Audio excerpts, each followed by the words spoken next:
हम लोग भगवत गीता के 12वें अध्याय को शुरू करेंगे, तो पहले महात्म में पढ़ रहे हैं, उसके बाद 12वें अध्याय के पहले श्लोक को पढ़ेंगे। सभी के पास फाइल्स हैं? ठीक है, शुरू करते हैं। बहुत इजी है, छोटी सी कथा है, ये शिव जी ने सुनाई है भगवत गीता के महात्म्य के संबंध में 12वें अध्याय को। भगवान शिव ने कहा, मैं तुम्हारे सामने श्रीमद् भगवत गीता के 12वें अध्याय की अद्भुत महिमा का वर्णन करता हूँ। प्रिय पार्वती, दक्षिण में कोल्हापुर के नाम से एक महत्वपूर्ण पवित्र स्थान है, जहां भगवान की दिव्य पत्नी महालक्ष्मी का मंदिर स्थित है। महालक्ष्मी की पूजा लगातार सभी गणों द्वारा की जाती है। वह स्थान सभी इच्छाओं की पूर्ति करने वाला है। रुद्र गया भी वहीं स्थित है। कुछ इसमें समझाना है नहीं, खाली स्टोरी तो पढ़ना है हमको। एक दिन एक युवा राजकुमार वहां पहुंचा। उसका शरीर सोने का रंग का था। उसकी आंखें बहुत सुंदर थीं, उसके कंधे बहुत मजबूत थे और उसकी छाती चौड़ी थी। उसकी भुजाएं लंबी और मजबूत थी। जब वह कोल्हापुर पहुंचे तो वे सबसे पहले मणिकांत तीर्थ नाम की झील पर गए, जहां उन्होंने स्नान किया और अपने पूर्वजों की पूजा करी। और फिर वह महालक्ष्मी के मंदिर में गए, जहां उन्होंने अपना प्रणाम अर्पित किया और फिर प्रार्थना करने लगे। हे देवी, आपका हृदय दया से भरा है। आप तीनों लोकों में पूजी जाती हैं और सभी भाग्य की दाता और सृजन की माता हैं। आपकी जय हो। आप सभी जीवों के आश्रय हैं, सभी इच्छाओं की पूर्ति करने वाली हैं। आप भगवान अच्युत की अद्भुत ऊर्जा हैं, जो तीनों लोगों को बनाए हुए हैं।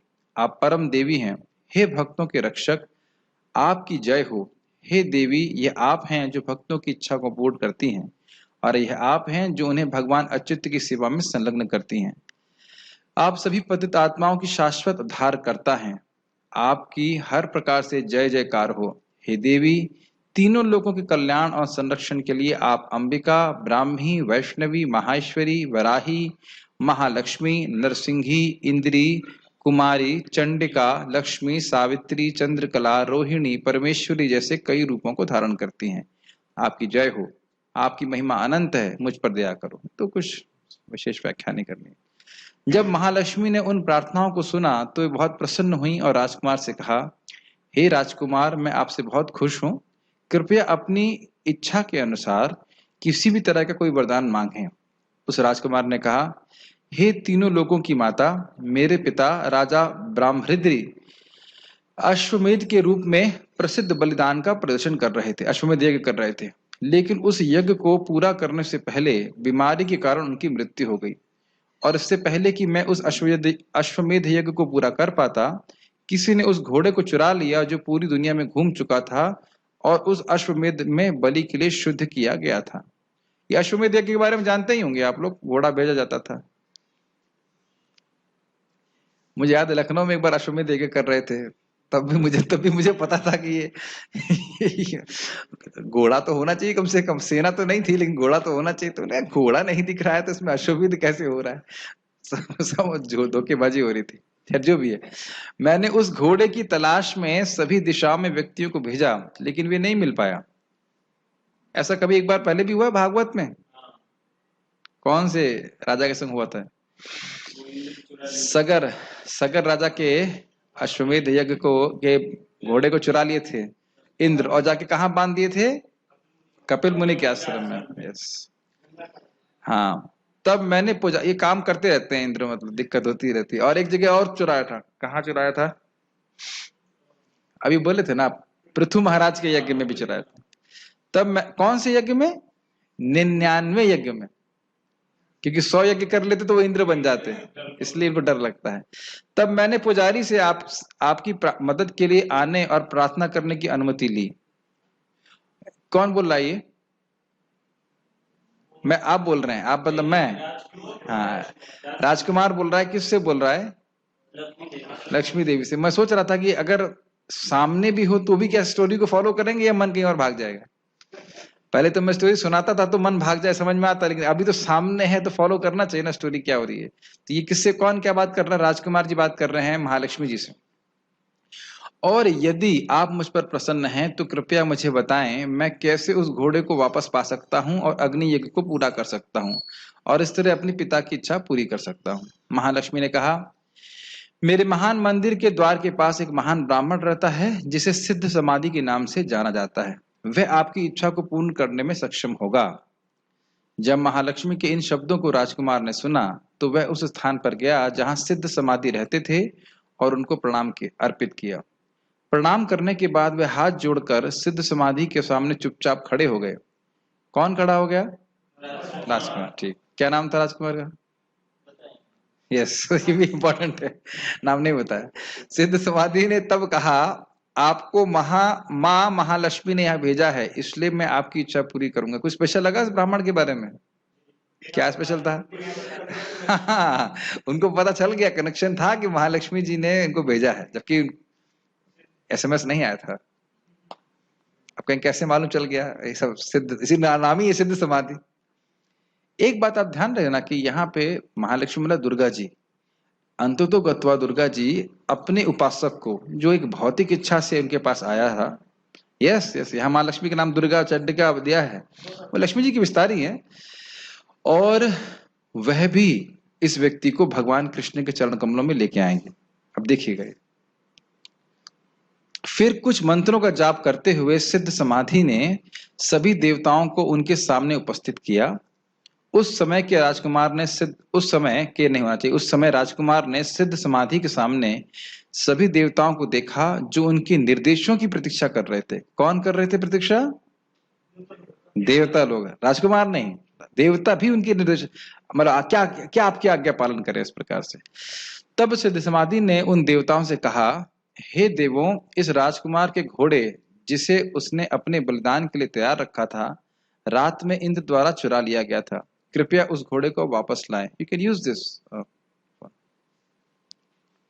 तुरंत ही उन देवताओं ने उस घोड़े को उनके सामने लाया, जिसके बाद सिद्ध समाधि ने उन्हें वापस भेज दिया। किसको वापस भेज दिया? हाँ, ये मैं फॉलो करना जरूरी है, देवताओं को वापस भेज दिया।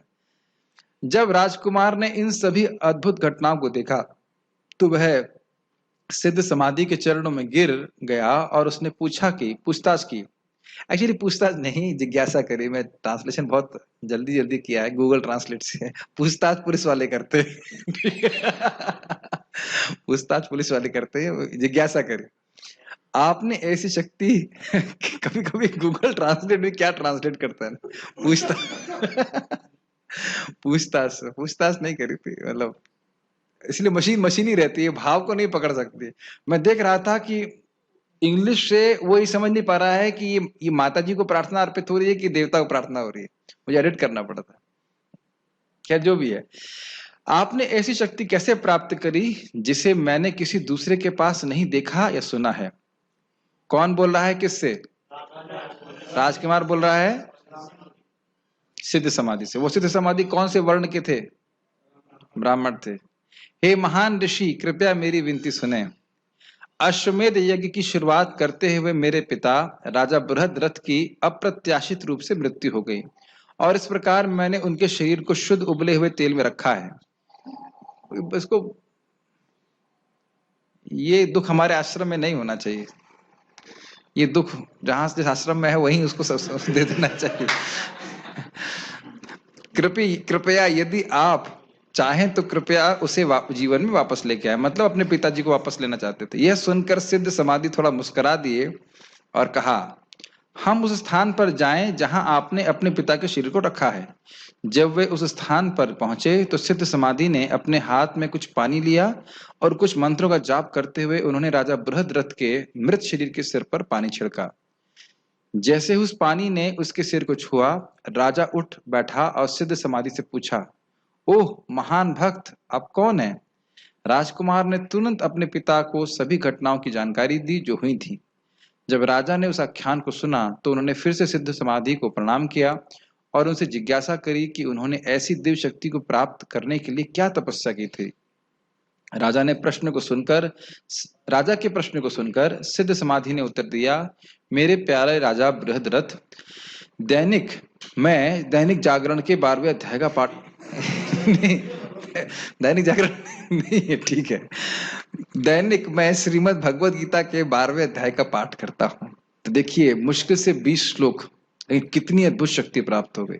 सभी भक्तों को भगवत गीता के एक अध्याय का पारायण रोज करना चाहिए, संस्कृत केवल, और इससे आपके अगर भगवान के प्रति कोई अपराध है वह भी नष्ट हो जाता है। ये बड़ा शक्तिशाली है। रोज सब लोग कर रहे हैं, कुछ लोग नहीं कर रहे हैं ना, वेरी गुड, वेरी गुड। और 20वां अध्याय तो और भी अच्छा है, सबसे छोटा है, खाली 20 श्लोक है। हाँ, और सॉरी 12वां अध्याय, 12वां, समझ गए आप लोग, वैष्णव है, साधु लोग है, 20वां अध्याय नहीं है, 12वां अध्याय का मात्र 20 श्लोक है, और वह भी भक्ति योग के ऊपर है, बहुत अच्छा है। उस महान भक्त के उन शब्दों को सुनकर राजा ने सिद्ध समाधि से श्रीमद् भगवद गीता के 12वें अध्याय को सीखा। देखिए कितना रेयर है, उस समय इस प्रकार से जूम पे या यूट्यूब पे या फिर क्या नाम से फेसबुक पे नहीं सुलभ था, और आज दिक्कत यह है कि अभी सुलभ है और करते नहीं है।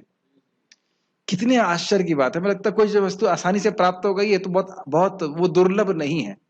कोई दुर्लभ वस्तु अगर आसानी से प्राप्त हो जाए तो हम सोचने लगते हैं कि दुर्लभ नहीं है, लेकिन दुर्लभ ही है। कालांतर में यानी एक समय के बाद राजा और उसके पुत्र दोनों ने भगवान कृष्ण के चरण कमलों को प्राप्त किया। कई अन्य व्यक्तियों ने श्रीमद् भगवद गीता के 12वें अध्याय को प्रतिदिन पाठ करके भगवान कृष्ण के चरण कमल की, कमल चरण या चरण कमल की भक्ति को प्राप्त किया। ये लास्ट लाइन बहुत इंपॉर्टेंट है। कोई कहे हो सकता है उसके संग हुआ हो, हमारे संग नहीं होगा, लेकिन क्या बोल रहे हैं शिव जी यहाँ पे कि नहीं, न सिर्फ उसने, बहुत लोगों ने प्राप्त किया। यही भगवान गीता में भी बोलते हैं, बहुवो ज्ञान तपसा पूता मद भाव मागता। बहुत सारे लोग इस ज्ञान की तपस्या, इस भगवत गीता के ज्ञान की तपस्या करके शुद्ध हुए और मुझको प्राप्त हुए। तो मुझे अच्छा लगा ये स्टोरी।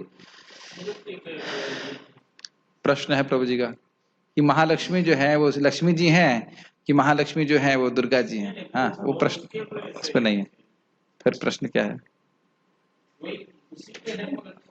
थोड़ा सा लगता, ठीक, यस। जब महालक्ष्मी का वर्णन आता है, हाँ। कोल्हापुर का जो है, वो तो जब भृगु ने लात मारा था तभी आए थे ना, ठीक। तो इसलिए मुझे उनके बारे में ज्यादा पता नहीं। आप ये भी मान सकते हैं कि महालक्ष्मी है, ये भी मान सकते हैं कि भाई महालक्ष्मी की विस्तार दुर्गा देवी। नारायण के फिर शिव जी जब तो गड़बड़ हो जाएगा ना। मुझे पता नहीं महालक्ष्मी वाली कौन सी है, क्योंकि देखिए बॉम्बे वाली जो महालक्ष्मी है वो दुर्गा जी की विस्तारित है। क्योंकि हम साउथ इंडिया, नहीं हम साउथ इंडिया, कोल्हापुर की महालक्ष्मी है। अगर महालक्ष्मी है तो भी ठीक है, क्योंकि महालक्ष्मी देखिए वो योग माया भी है। महालक्ष्मी भी दुर्गा और चंडिका के रूप में अपने को विस्तारित करती है।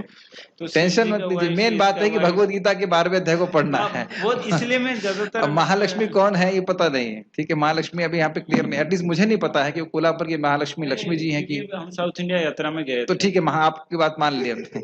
लेकिन कंक्लूजन ये है कि अध्याय 12 को पारायण करना है, समझ गए? ठीक है। अब आप लोग कृपया